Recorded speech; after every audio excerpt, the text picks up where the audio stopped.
Welcome to MLG Weekly, your source for the most in-depth coverage of the world of competitive gaming.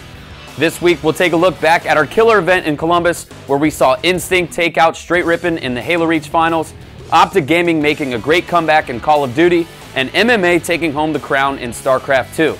If that wasn't enough, we also saw for the first time 4 of the top Korean StarCraft 2 players competing in an open bracket MLG tournament. On this week's show, we'll profile all the players from the Korean expansion and get some insight into their first trip to the States. We also take a look at the fierce rivalry between American player Idra and the Koreans that hatched in Ohio during the StarCraft 2 competition. Idra, do you have any words for your opponent, MC? 2-0. We'll visit the recent E3 convention in LA, covering the latest and greatest in the world of gaming. DMAC and T-Squared covered the event with exclusive interviews and previews of the hottest upcoming releases. A Halo Reach Top 10 and our classic match of the week pitting Idra against MC is all coming your way right now on MLG Weekly.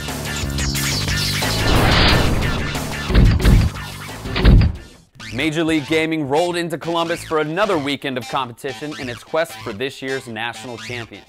With over 16,000 fans in attendance watching 1,300 players, the competition was intense, and the top players did not disappoint.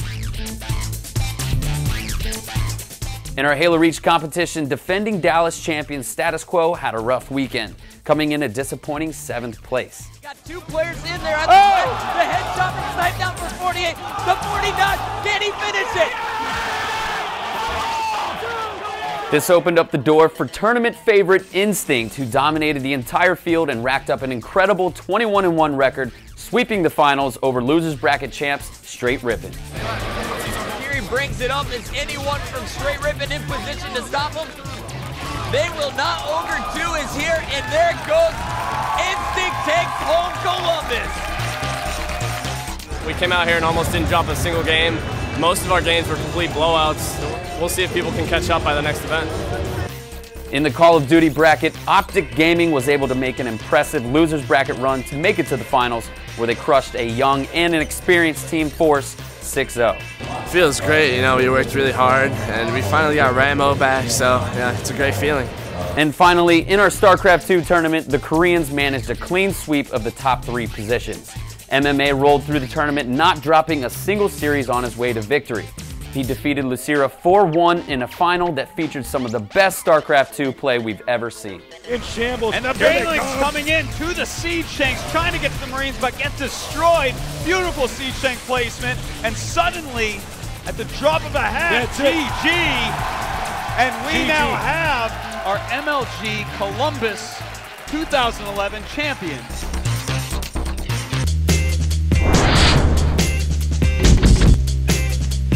While the majority of the competitive gaming world had its eyes on the MLG event in Columbus, the rest of the gamers focused on LA and the Electronic Entertainment Expo, or as most people like to call it, E3. DMAC sat down with the new PSP Vita and Kyle Schubel, EP of Sony PlayStation. He also gives us a preview of Gears of War 3 with Cliffy B. Finally, T-Squared gets a sneak peek of the new Halo CE Anniversary Edition and downloads it all to DMAC. All right, I am here with Kyle Schubel, executive producer at Sony PlayStation. How you doing today, sir? Doing great, man. Doing great. Good to see you guys here. Oh, well, we're glad to be here. You seem very busy. What are you guys showcasing to us? Well, I mean, we got our usual suspects of great games out there, but I think what you guys really want to hear about is the Vita, PlayStation Vita. It's the Latin root for life. And what we're really giving you is your life in your hand. It is the entire experience that you want. We've got multi-touch, beautiful OLED screen, very crisp, very great contrast. You get multiple fingers you can touch on there, front and back. So we've tossed the touch screen on the back of the thing. Yeah. So that touch screen now allows me to touch the back. So while I'm playing the game, I get in there and I can actually drag one side or the other to dodge. I can hold the right side of the screen, it becomes gas and brake in a driving game. You're gonna draw a circle on the back and your barbarian will spin and do a crazy spinning attack. You've got the front, back camera, front touch, back touch, the full 6-axis gyro, and what good's all that if you can't go online? I mean, we're Major League Gaming, we gonna get out there. Yeah. You got Wi-Fi, you also have the 3G model, with that one's gonna be perpetually on, always connected. It's gonna know where your friends are, what's going on, GPS. You're gonna be playing, you're gonna use Near and see people around you that are playing games if they're open to that. Then you can friend them or join them. Right over here we have Wipeout, and it's doing crossplay. where we can actually have you playing on the PS3, me playing on the Vita in the same game versus each other. When I play that on my Vita, and I get to a point I'm like, oh wait, class has got to start, I got to go to work, I got a meeting, save. Toss it in my pocket, go home, load up my PS3, load game. That game is cloud save up straight to the PS3. How are we going to take this PS Vita? How are we going to bring it into the competitive world? How are we going to bring it into Major League Gaming's world? We'll have more and more games as we go forward that are going to come out that will have multiplayer and ways to actually integrate and get in there and really have an amazing competitive multiplayer gaming experience. But this platform has all of the basics that we need to make that happen. So you're going to start seeing more and more of these games as we go. So basically we're giving you the most ultimate gaming experience in your hands, all in one package. Kyle, thank you so much for this interview, for your time. I cannot wait for the PS Vita. It's going to be absolutely incredible. Hey, what's up everybody? This is T-Squared. I'm at the Microsoft booth in E3 and I'm with Dan. Hey, how's it going, man? What's going on? How you doing? Awesome, great. E3, man, it's exciting. So I'm really excited because Halo is my game. I've played so much Halo that I don't even know the details of what's going on with Halo Anniversary and Halo 4. So can you tell me a little bit more about the multiplayer? Well, yeah, we're actually using the Reach engine for multiplayer, and what that's going to let you do is get a new take on some of your maps because, you know, we're talking about Damnation over the next couple of days. That changes completely when you're flying around in a jetpack, for example. So, you know, great thing is if you've got Reach, you know, you can go out, you can play it really easily, or you can go pick up Anniversary and get access to these maps. We're going to have 7 of some of our favorite classic maps, and one of those is going to be a firefight. I'm assuming that it's going to be on a much larger scale since Sprint and Jetpack are included in Halo Reach. Is that how all the maps are? They're going to be on a little bit larger scale than you see in Halo 1? Multiplayer, we had to change our approach a little bit because, you know, as much as we didn't want to touch the campaign, as soon as you add jetpacks and things like that, you really change the dynamic of some of the places. So weapon placements are going to be a little different. We've had to expand a few areas, as you say. You know, Sprint kind of changes things up a bit. So, yeah, you're going to see some changes to it, but those are still going to be the maps you know and love. Which map is your favorite from the old Halo? It's got to be Beaver Creek. Beaver Creek? You know, I'm old school. I always enjoyed it. And I have to admit, I am somewhat biased. You probably saw a bit of that in the video by how fantastic it looks. But Damnation looks stunning. You know, it's funny, we were showing it to some guys yesterday, and you do the before and after, and people's jaws just drop at how great. CA's done a tremendous job making these things look great. People are going to love them. And last question, when are we going to expect Halo 4 and Halo Anniversary? So Halo Anniversary is coming out November 15th, 10 years from the original launch. Perfect, man. Thank you so much. Hey, thanks a lot. Good to see you. All right, guys, I am here with the man himself, Cliff B. How you doing today? We'll get you everywhere. I'm good, man. You're here, you have a busy week, but what exactly are you doing? We already had the beta, we've kind of seen what the game is. What are you unveiling here at E3? What we're really taking the wraps off at the show here is not only more of the campaign, but also Horde Mode 2.0. Horde was the mode that really defined Gears 2 for a lot of people, and it's back with a vengeance. We got bosses now, we got deployables, we have bonus objectives, we have cash money system in there. It's really, really deep. It's a ton of fun, and I think people are really digging it right now on the show floor. I was loving it. I built my little barracks around me. I made sure I upgraded my turrets. Now, you have the campaign. We've talked about Horde. Let's talk about weapons for a little bit. Tell me, what's your favorite weapon in the game? My favorite weapon's the one-shot. Just unleash hell from up on top of the hill, and I just love like taking people out in one hit and turning them into pink mist. I actually played with the one-shot. Absolutely incredible weapon. We played with the Retro Lancer. A lot of the community felt that it was way too powerful. What are we doing for weapon balancing? The issue with the Retro Lancer was the hip fire, actually. The fact of the matter is you can just spray from the hip and down people at like kind of a medium distance. So what we did was we tweaked it so that when you fire that thing from the hip, if you're not aiming, you're going to be looking at the ceiling in about 1/3 of a second. That's just like rides right up. So you really have to actually aim with the gun now in order for it to be useful. There are some concerns about the sawed-off, and the truth of the matter is what we did, we took and added a big old emissive dot on the tip of the sawed-off, so if somebody's coming at you with it, you can really tell from like a mile away.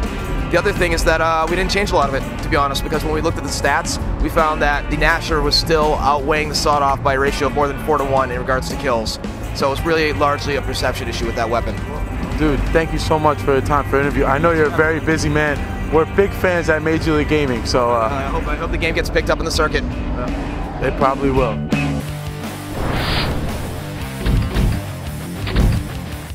Here at The Weekly, we frequently ask the MLG community to submit their most impressive clips for our top 10. We sift through them, picking out the cream of the crop to appear on the show. This week, it's Halo taking center stage in our top 10 plays. What's up, guys? Chris Bucket here with another MLG Top 10. Today we are counting down the top 10 Halo Reach plays.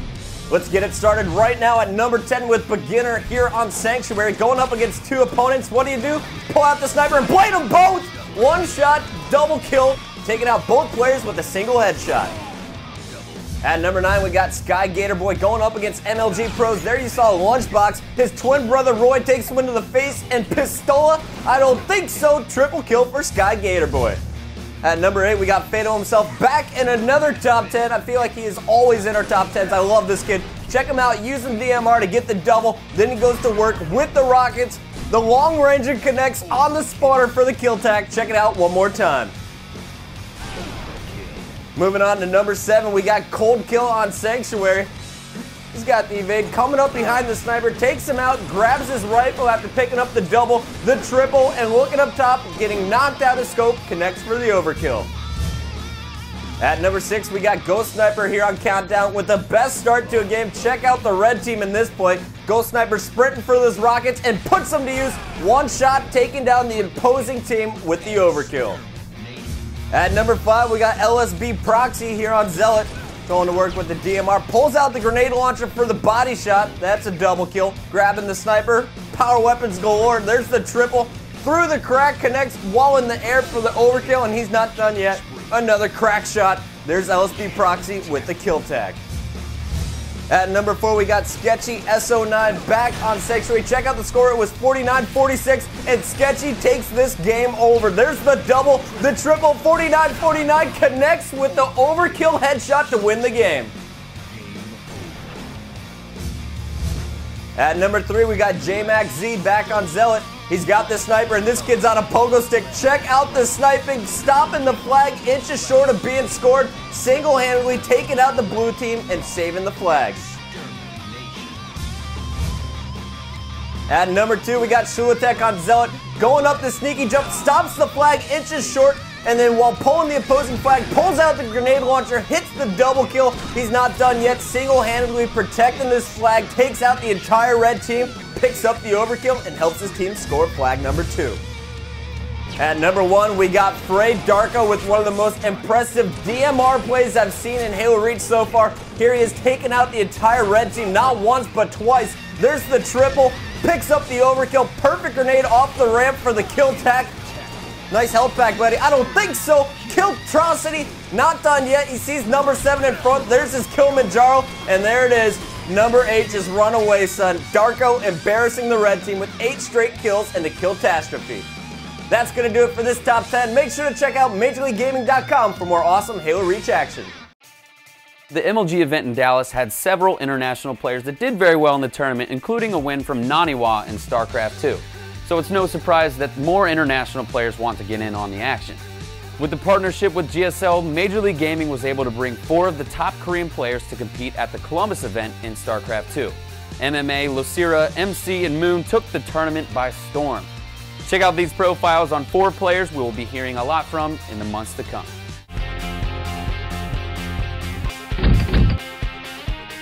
Jang Jae-ho, better known as Moon, was born in South Korea and is 24 years old. He is part of the team We Made Fox. Aside from being a reputable StarCraft 2 player, Moon is a legendary Warcraft 3 player nicknamed the 5th Race because of his innovative and incredible play. Moon is a Code A player and plays Zerg. Born Jang Min-chul, MC lives in South Korea and is 20 years old. He is part of Team OGS and the first repeat champion in GSL, with his latest victory coming in the March tournament. He was the first player from a pro StarCraft 1 team to switch over to SC2. He plays Protoss with a playstyle that uses strong mechanics and is most notable for his stalker control. MC walked away with a 3rd place finish in Columbus. 19-year-old Lucira, aka Hwang Kang-ho, was born in South Korea. He is a member of Team IM. In 2011, he qualified for Code A in the GSL March tournament, coming in 1st place. He plays Zerg and is best known for a great macro game and for mostly using low-tier units. Lucira placed 2nd in the Columbus event. MMA, born Moon Sung-won, lives in South Korea and is 22 years old. In 2011, as part of the Slayer StarCraft team, he was voted Most Valuable Player in the GSL Team League for his play in March and May. He plays Terran and is known best for his dropship micros, which helped him take first in this year's Columbus event.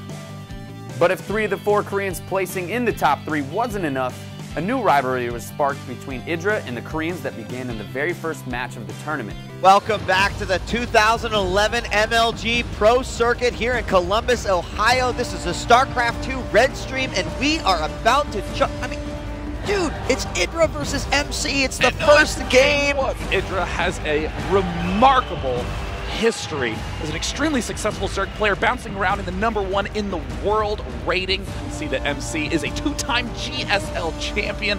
So if he can take care of the one Colossus that's coming out here, this is actually looking to be very much in the favor of Idra. He's moving forward now, and once again trapping MC into the corner, and these Corruptors, here come, and wow!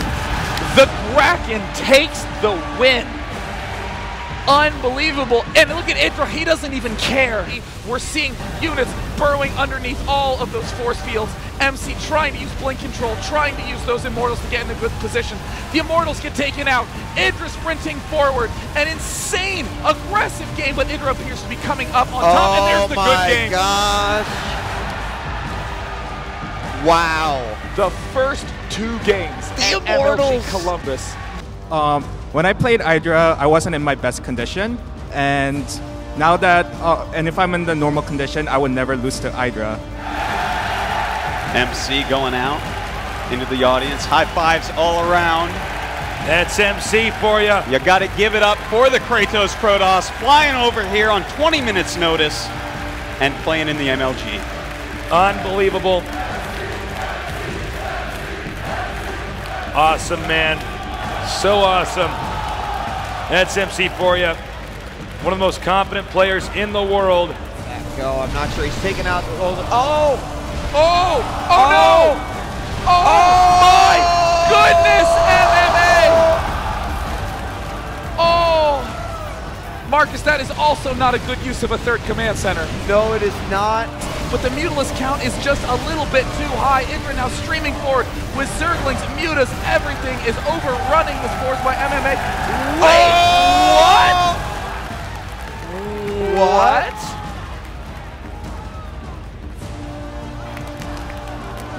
Did Idra just leave another 1 game? It's just begun. And he might have to use quite a bit of his drone count here in order to try to stop what is currently incoming. We've got 9 Marines on their way. The Spinecrawler's still not done. A few more Lings are going to come out, and they are going to be able to take out that Spinecrawler. It is not canceled. He does manage to kill it. The drones are going to come. More Lings streaming down, and this might be GG, and there it is. Wow! MMA takes the series 2-0 in an absolutely shocking series.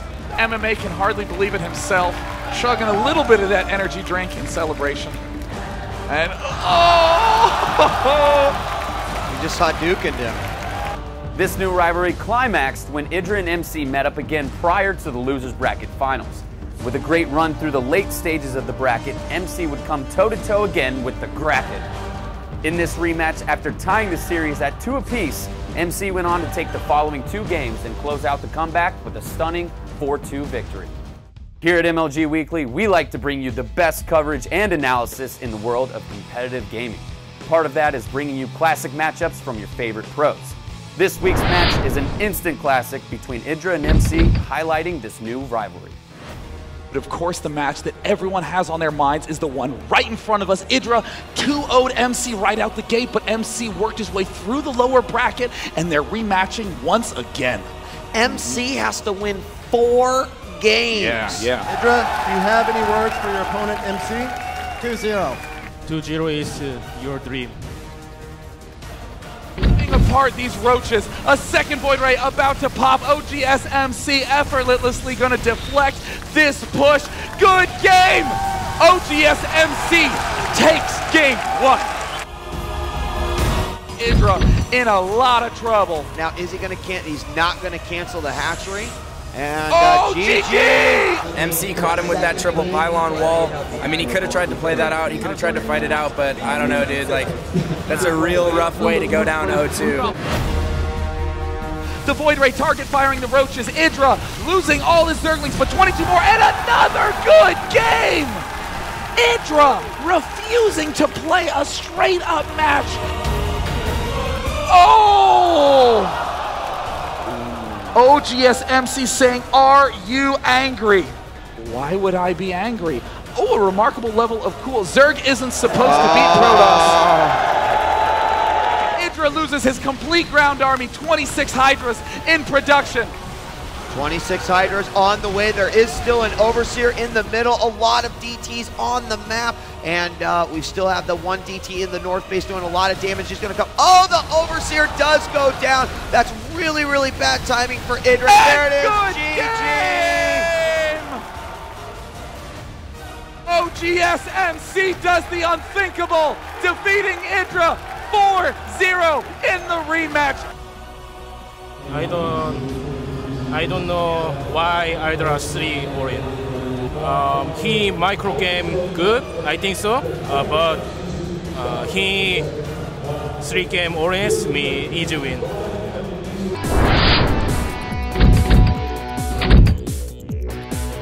The StarCraft 2 players competing on the main stage at MLG Dallas voiced some concerns with the play conditions during the tournament. Noise and distraction from the casters and fans were amongst the biggest issues. Day 9 takes a look at the steps taken by MLG officials to level the playing field for the upcoming tournament in Columbus. Hey everyone, welcome to MLG Columbus 2011. I am Sean Plott, more commonly known as Day 9. We're right now in the behind the scenes area. That's where myself and Weed will be casting. But let's take a brief look at the booths because we are minutes away from the main competitor action. So we're going to take a look at all the fancy features that were added on to the MLG player experience because some of the players were concerned about being able to hear noise, and of course MLG took that feedback and created some amazing new booths and sound setups. Of course, here's the crowd out getting ready for a little SC action. Here we have the players getting ready to get set up on stage. And here we have the soundproof booths, a very important element to gameplay because these players not only need to be able to focus on what they're doing, but also need to be able to avoid any sort of distraction, not just from the crowd, but also the commentators. So as we take a step into these booths, we can see that not only are they given headphones and earbuds to blast music in their ears so they can only hear and think about the game, but we also have these lights so the audiences can see them a little better, and even white noise generators. And everything is noise canceling, including the headphones and the booth. So literally no sound escapes this when the players end up starting that match. That is when it's focus time, and that is the only thing that they will be thinking about. From everyone here at MLG Columbus, I am Day 9. Hope to see you in 30 minutes when that broadcast begins. Here on MLG Weekly, we pride ourselves on bringing you the most in-depth, behind-the-scene news stories from the world of competitive gaming. We dig deep to get you, the viewer, a true sense of what really happens at MLG. Hey, what's up guys? I'm Julie and we're here at MLG Columbus, and this line is seriously long, so I kind of want to talk to the last guy in line.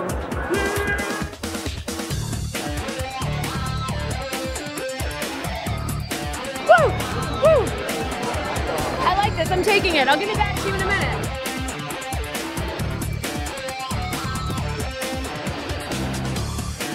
Nice hat. Can I take this hat? I'll give it right back to you, I promise. All right, awesome. Here he is.